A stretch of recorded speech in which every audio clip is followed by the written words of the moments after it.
Twitter revealed that its executives routinely colluded with the Biden campaign throughout the 2020 presidential campaign cycle. And yesterday, Twitter provided a second round of disclosures demonstrating how the tech giant throttled accounts due to their ideology, despite long denying the practice. The accounts suppressed, often referred to as shadow banned, were primarily those of major conservative figures, but also included politicians during their election cycles. What else did we learn from yesterday's revelations, and what can we conclude going forward? Joining me to discuss all of it is Scott Shepard, director of the Free Enterprise Project. Scott, welcome back to Washington Watch. Thanks so much, Joseph. Great to be with you. Well, we're glad to have you. And Scott, for those who may not be on Twitter, and thankfully most of America is made up of people who are not on Twitter, and we're grateful for that. But provide some quick background to catch people up. What is this story, and why does it matter so much? Well, I'm proud to tell you, Joseph, that I'm one of those majority of Americans who aren't on Twitter. I think it's poison. But what happens on Twitter is, of course, people send messages to one another. And as it turns out, as we've discovered, despite all the lies that the previous board and management at Twitter said, the management there was carefully watching everything everybody sent, including having access to the private messages, the direct messages, the DMs that people were sending back and forth.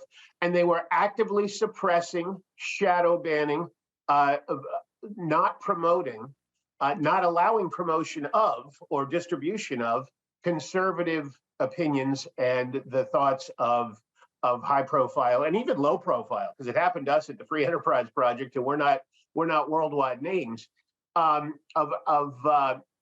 messages and thoughts if they fell on the conservative side of things. Now, you say this happened to you at the Free Enterprise Project.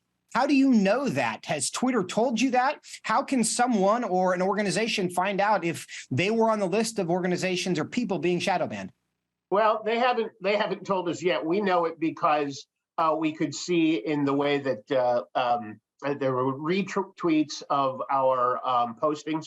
They just slowed down, dialed back all of a sudden on various occasions, and you could tell what was going on. Everybody, all conservatives knew how to tell what was going on. But I do think that if Elon Musk really does care about the future of the Republic, about human freedom, then he should release those lists the same way that when Nixon was under fire in the 70s, his enemies lists were released. Right. We need to know who were the enemies of Twitter, because even though that administration, that executive board at Twitter is gone, we all know fully and completely well that the same thing was going on at Facebook, and it has to be stopped there. And it has to, really, honestly, some people ought to be going to jail. Well, now that comparison that you make to the Nixon administration and their enemies list is an interesting one. And Elon Musk, and again, catching people up who may not be part of the details of this story, Elon Musk, who's recently purchased Twitter because he says he is pro-free speech, and he wants to turn Twitter into a free speech platform, has said that everyone will be able to find out if they were actually on the list of the old regime of those who were shadow banned. Now, one of the reasons that this is controversial is because despite suspicion that this is what Twitter and other big tech companies have been doing, they have vehemently denied this for years, including Jack Dorsey, the former CEO of Twitter, until just months ago. This is what he had to say back in 2018. Let's play clip 3. Shadow banning is a very widely defined term. There's not one single definition. So the definition that we found that seems to resonate with the most people is not amplifying particular messages, or if someone puts out a tweet, hiding that tweet from everyone without that person who tweeted it knowing about it. So, but the real question behind the question is, are we doing something according to political ideology or viewpoints? And we are not, period. Scott Shepard, what's your reaction to that? Well, now, Jack is a strange character, and it's just within the realm of possibility that Jack had no idea what he was talking about. But we have to find out. We have to get him, the incoming House should get him before them, should subpoena him, should put him under oath, and should ask him those questions again. And it can't stop with him. His successor CEO should be brought forward. Vijaya Gade, who was their chief censor, who said point blank, this isn't happening, and it certainly isn't happening on the basis of political viewpoint or affiliation. She ought to be called forward. Remember, Steve Bannon is in jail right now, or was put in jail for a while because he refused a congressional subpoena.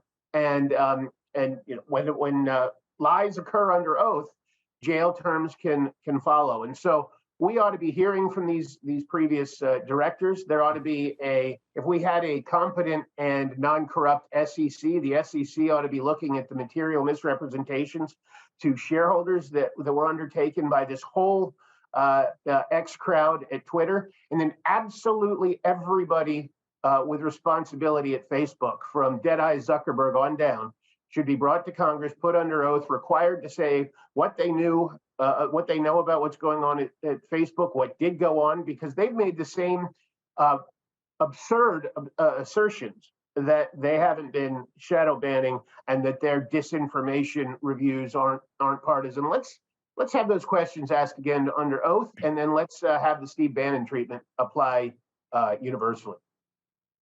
Now, Scott, the point that you make there, because the Jack Dorsey clip that we played, that of course is in a media interview, and he's not obligated by the law to tell the truth to the media necessarily. But when you go to Congress and ask questions, you are under oath. They're answering questions. And there seems to be some strong indications. And of course, there's information we don't know. And perhaps Jack Dorsey was unaware of things that were happening in his company. That's always within the range of possibility. But does this have the potential to end up with people in jail because of what they said to Congress to cover up what they were doing behind the scenes at Twitter? Well, certainly if they lied under oath, that's the FBI's favorite way to trap people it wants to put in jail. They ask questions that they know the answers to, and then prosecute when the answers differ in any way from their prior knowledge. Now we all know that Gotti was lying. We don't know about Jack Dorsey. He's on his own cloud, but we know Gotti was knowingly lying. We know that the Parej Garawal, I think was his name, the previous CEO. We know there were liars up and down that institution. We know there are liars up and down Facebook. I'd like to see Zuckerberg put under oath. I'd like to see Nick Clegg, his chief censor and head of regulatory operations, put under oath and ask these questions. And remember,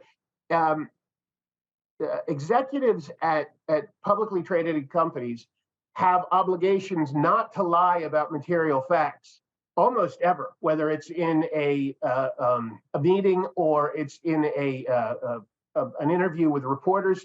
They have obligations to not lie about material facts. This seems like a material fact, and it seems like the sort of thing that the Securities and Exchange Commission, that's as politicized as it can be, and so won't do it now, but should be looking into once it's not corrupt anymore.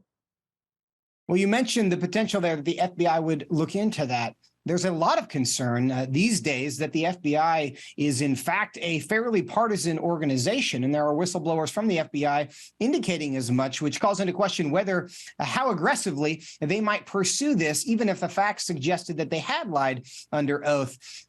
Karine Jean-Pierre has been asked about this story this week on Monday, and this was her response to the questions about the revelation that the Biden campaign in 2016 was actually, or in 2020, was collaborating with Twitter, was sending messages to Twitter saying, please remove these messages. And that's exactly what Twitter was doing. She was asked about that. Here's what she had to say. I want to play clip 1 and clip 2. Let's just play those back to back. We see this as an interesting or a coincidence, if I may, that he would so haphazardly, Twitter would so haphazardly push this distraction.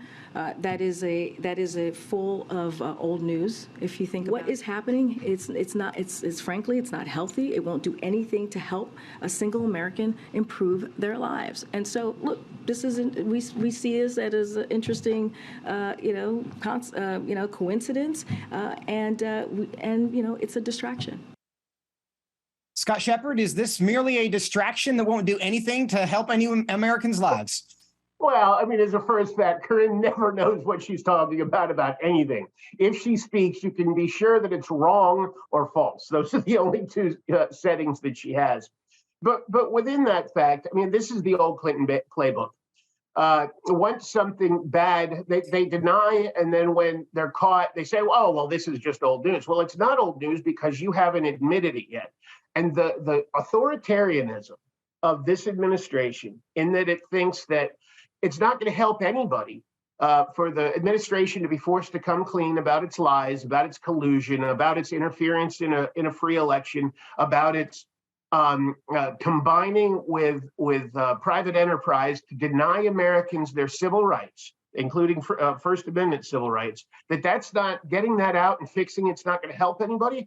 The administration's just as corrupt as it can be, just as Twitter was colluding and as corrupt as it could be. Because remember the new information from today and yesterday that James Baker, the former head of something at the FBI, became one of the heads of censorship at Twitter and was caught by Elon Musk taking editing information, censoring right down to his last day to hide the FBI's collusion with Twitter to deny Americans their civil rights. You're right that the FBI is corrupt, not just a little bit, but a reckoning has to come, and God willing, it will come.